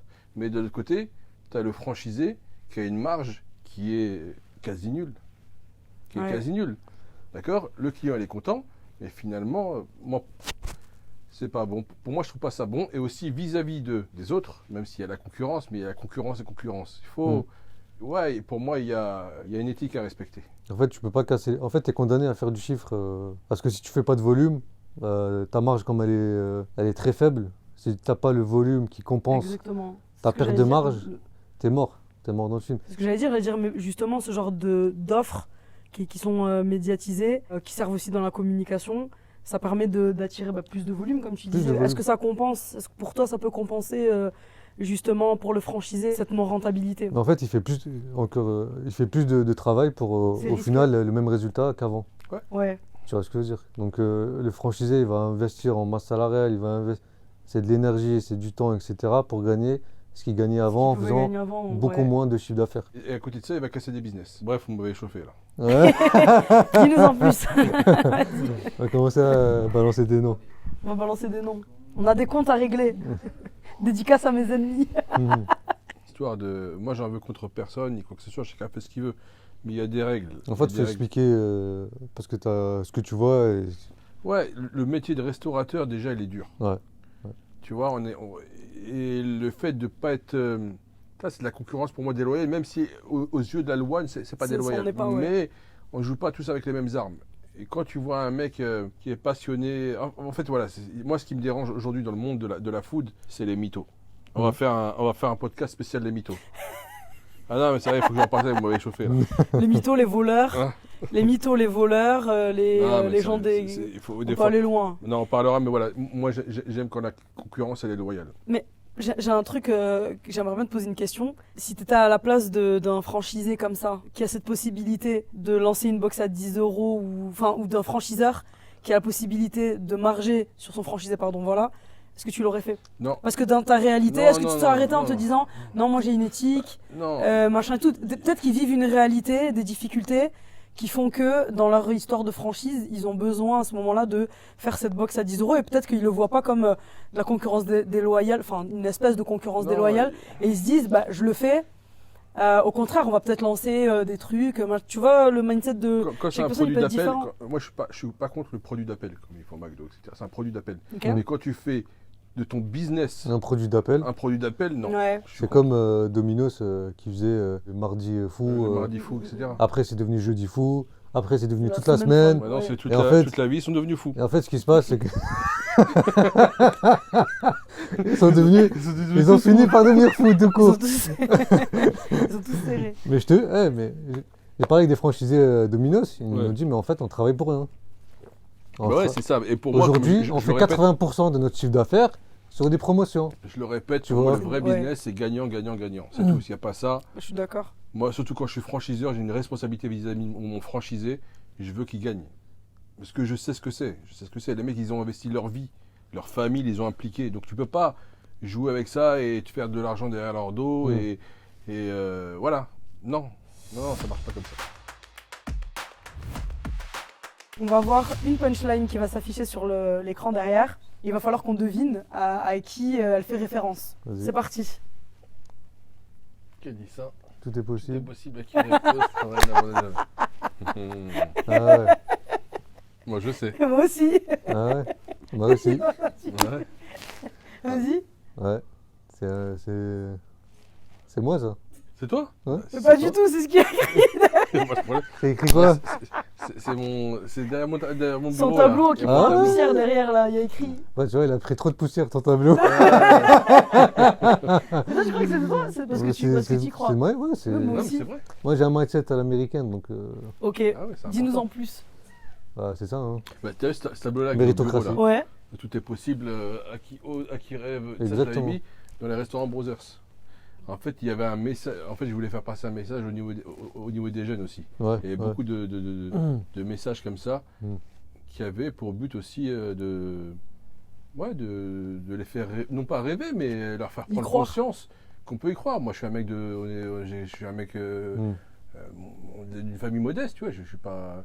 Et on a gravé les échelons à force de travail. Mm. C'est le travail. Mm. Donc c'est bien beau de rêver, je vais faire ci, je vais faire ça. Mm. C'est bien, il faut rêver, mais il faut se donner les moyens de tout ça. Donc Exactement. c'est ça. Et donc si on arrive à inculquer aussi nos jeunes et nos moins jeunes à aller dans ce sens-là, ça garantit pas le succès. Hein. Ah non, Mais au moins, tu donnes les moyens. tu donnes les moyens et c'est pas grave. On tombe, on se relève, c'est la vie. En tout cas, cette phrase, elle faisait référence à un petit tableau qui est Ton dans notre bureau et qu'on voit depuis le début, qui faisait référence à Brothers. Mais Ouais, c'est ça. moi, quand je l'avais lu aussi, j'étais d'accord avec. En plus, elle est en face de moi. Mhm. Donc, je suis toujours Mhm. comme ça. Il n'y a pas ma photo à côté. Sinon, j'aurais été comme ça. Ouais, ok. Non, mais elle est intéressante cette phrase. Hein. Beaucoup de choses à dire là-dessus. Mhm. Et je pense que c'est une phrase qui nous réunit aussi. Bah, en fait, Ouais. aujourd'hui, ce qu'on remarque, c'est que les valeurs du travail se perdent. Change. C'est que. Change, plutôt. C'est pas pareil, hein. C'est qu'aujourd'hui, on veut tout de suite sans effort. Alors qu'avant, il fallait faire beaucoup d'efforts. Et surtout, nous, dans notre communauté, on va dire, il fallait faire 2 fois, 3 fois plus d'efforts pour Ouais. avoir la même chose. De là d'où on vient, c'est plus compliqué. Alors qu'aujourd'hui, les tendances sont inversées avec peut-être la nouvelle génération. J'ai pas envie d'être pessimiste, mais il faut se donner les moyens de ses rêves. Moi, je pense que c'est des nouvelles formes de travail. C'est hyper intéressant ce qu'on voit. Parce que pour le coup, moi, j'ai l'impression d'avoir connu les deux et d'avoir vécu la transition entre les deux formats. Où je comprends la nouvelle génération qui veut plus donner comme nous, on s'est donné. Parce que c'était très formateur pour nous aujourd'hui parce qu'on a grandi de ça et qu'on en tire les bonnes choses. Mais c'était aussi, ça peut être destructeur pour des gens. Moi, j'ai vécu des expériences professionnelles. J'utilise un terme fort exprès, mais pas destructrice, sinon je ne serais pas là. Mais qui m'ont forgé plutôt. Mais ça aurait pu être destructeur si tu étais fragile. Il suffit que tu tombes sur un mauvais manager, une mauvaise ambiance, une mauvaise équipe, etc. Ça fait partie des choses aussi qui m'ont poussé à entreprendre, à être seul. Mm. C'était plus l'idée d'être libre qu'à la base. Ça manque dans cette phrase, la liberté. Moi, j'associe la liberté à l'entrepreneuriat. Hein. Et pourtant, ça peut être aussi vu comme une forme de prison. Mm. Moi, je l'associe vraiment à la liberté. Aujourd'hui, enfin bref, ça sera le sujet de notre podcast. Parce que là, si je commence, je vais jamais m'arrêter. Mais pour revenir à ce qu'on disait sur les jeunes, etc., je trouve ça bien de les motiver, d'inculquer les valeurs du travail. Mais c'est aussi il y a d'autres formes de travail qu'on peut exploiter aujourd'hui et qui sont intéressantes à exploiter sans vivre ce truc traditionnel on parlait tout à l'heure de présentéisme, tu vois, d'être là pour être là. Aujourd'hui, c'est une autre forme de productivité, c'est une autre forme de management, de relation. T'as plus envie d'aller au travail avec la putain de boule au ventre. Moi, je l'ai déjà vécu, plus jamais de ma vie, je veux vivre ça. J'espère ne plus jamais être salarié. Non, j'en sais rien. Mais voilà, je vais ça pour moi, c'est... Je préfère aller dans ce sens-là, mais maîtriser quand même le truc, parce que aujourd'hui, tu as une génération, et on le voit dans la restauration, parce que nous, on travaille dans le recrutement, et surtout dans la restauration, c'est compliqué, c'est des métiers, on te parle mal, machin, t'es épuisé, tu sens la frite toute la journée, etc. Les gens, ils ont plus envie de ça, ils ont envie de rêver. Ouais. Et donc, tu peux pas aujourd'hui leur demander de fournir cet effort parce qu'il faut passer par là pour. Ils peuvent connaître une valeur du travail sans forcément en connaître les trucs qui vont les impacter sur leur carrière. Parce que, ça, comme j'ai dit, ça peut être destructeur. Donc voilà. Après, ouais, nous, en tout cas, moi j'ai été paramétré comme ça, tu vois. Tout est possible à qui rêve, ose, travaille et n'abandonne jamais. J'ai toujours été paramétré comme ça, avec ce mindset-là. Il y a aussi Kerry James en banlieusard. Moi, je kiffe cette musique. Ouais. Je l'écoute tout le temps. Même quand, quand je suis en bad, je l'écoute. Lève-toi et... T'imagines dans ta voiture, ah non, sous mais la pluie. Bah ouais. En fait, On n'est pas condamné à l'échec. On n'est pas condamné à l'échec, Ouais, c'est c'est la vrai, vérité. On n'est pas condamné à l'échec. Et il faut se lever. Quand ça va pas, tu te lèves. T'es un soldat. Mm. Je connais pas lui les paroles, mais non, le message qui est passé, moi je kiffe. Et je l'écoute souvent. T'as jamais retenu les paroles depuis Non. Depuis le temps qu'elle Non, moi existe. j'ai un problème avec les prénoms. Les paroles. Je pense que c'est intéressant ce que tu dis, chacun a son... Et en tout cas dans l'entrepreneuriat, depuis que je fais de l'entrepreneuriat, t'as ton truc de motivation. Il y a pas longtemps, je crois, c'est le footballeur Désiré Doué, quand il a marqué, il a dit à chaque fois que je vais à la guerre, j'ai une chanson que je mets avant, c'était une chanson de Booba. Et moi j'ai aussi moi j'écoute beaucoup de musique, et j'ai aussi mes musiques de quand ça va pas, ou quand c'est des musiques soit de tristesse, soit de je vais à la guerre, soit de je me défends, soit les musiques de joie. Et donc voilà. Hein.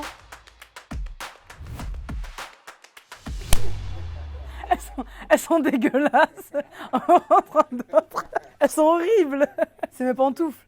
J'ai failli les mettre. En plus, là, je me suis dit, j'ai le temps d'aller enlever les baskets et de mettre les pantoufles. Derrière nous, nous avons des objets. Des objets qui nous symbolisent chacun. Moi, si ça vous va, je peux commencer. Parce que j'ai des choses à dire là-dessus. Cette paire de pantoufles là que vous voyez, c'est la paire de pantoufles que je porte tous les jours quand j'arrive dans ce bureau. Pourquoi ? Il y a toute une symbolique derrière. Je suis contre, et ça reprend ce que je disais tout à l'heure quand on parlait des nouvelles formes de travail.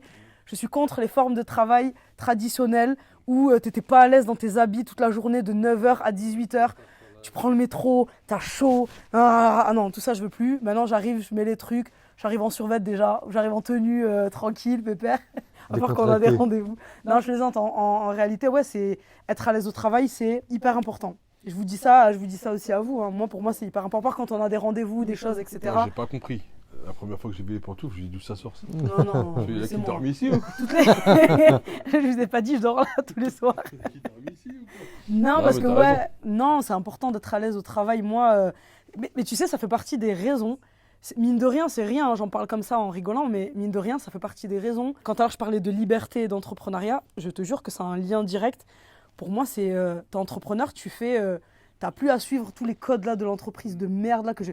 Désolée d'être vulgaire, mais franchement, je les ai mangés ces codes là, et moi je peux plus trop me les voir. Et c'est ça qui est intéressant, en tout cas pour moi dans l'entrepreneuriat. Hein. Après, t'es obligé d'avoir un cadre à certains t'es moments, obligé, mais quand t'es t'arrives obligé. et que t'es là juste pour une matinée, une journée, et que t'as des trucs, tu dois être productif, tu dois produire, t'as pas de rendez-vous, t'as pas de. Oui, non, c'est clair. Là, tu peux y aller. Sinon, bien sûr, je m'habille, je vais pas non plus.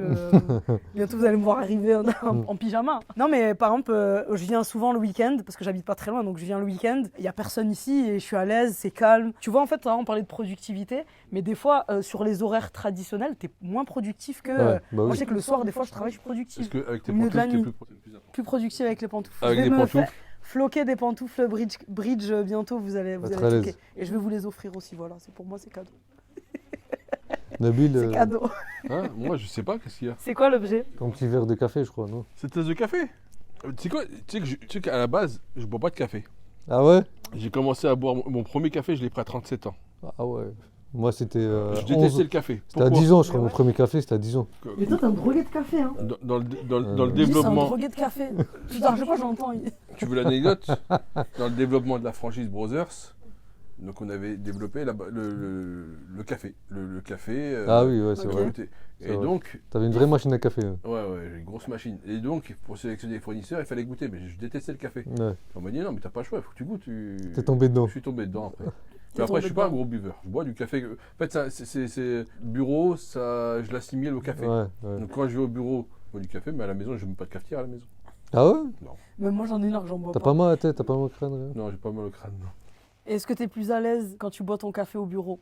pour travailler. C'est juste une habitude en fait. C'est une habitude. C'est une Bah, moi, on m'a mis un casque de moto là-bas, c'est ma vie de tous les jours. Hein. C'est Paris, je sais pas comment vous faites en voiture, Ah ouais. Habite à côté. mais je peux pas passer 1 heure dans une voiture à attendre que ça se passe. Je suis dans le feu de l'action. Après, dans notre métier, t'as pas le choix. T'enchaînes les rendez-vous, tu vas à gauche, à droite. T'es obligé d'être en moto, sinon c'est pas C'est possible. risqué. Hein. C'est risqué, j'ai eu des dingueries comme tout le monde, mais on est entrepreneurs, donc on aime le risque.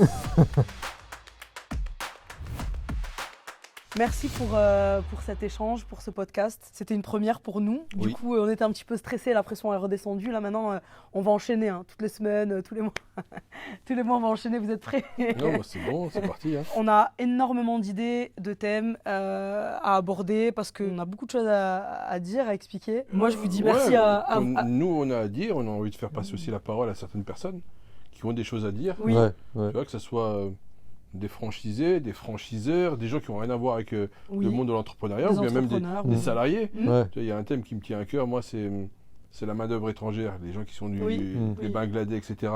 Moi, j'aimerais bien connaître leur histoire. Voilà, le côté humain de ces trucs-là qui sont super intéressants, leur parcours de vie, comment ils sont arrivés en France, et comment. Exactement. Voilà, il y a des histoires poignantes dans tout ça, dans le monde de la restauration, de l'entrepreneuriat dans lequel on vit. Mm. Donc, c'est toutes ces choses-là que j'aimerais mettre en lumière, moi, à titre personnel, et je Ouais. pense que vous aussi. Totalement. Voilà. Je te rejoins totalement. Sur les prochains épisodes, justement, et c'est aussi tout le cœur du projet Bridge4, c'est de donner la parole à différents acteurs. Je reprends un peu ce que tu dis, hein, à Ouais, différents acteurs. ça peut être des pour, fournisseurs, ça peut être Exactement. des multifranchisés, ça peut être...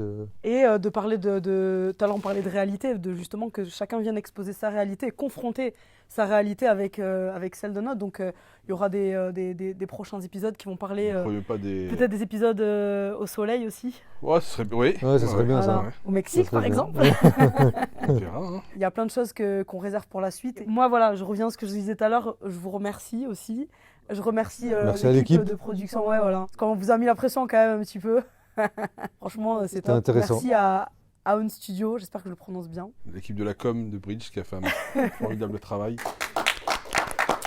Et voilà, et ceux qui veulent boire un café avec moi, passez au bureau chez Bridge, on ira boire un café et on discutera, Non, mais ouais, on n'a pas dit, on discutera ensemble de vos projets, de Ceux- comment on peut vous Ceux accompagner.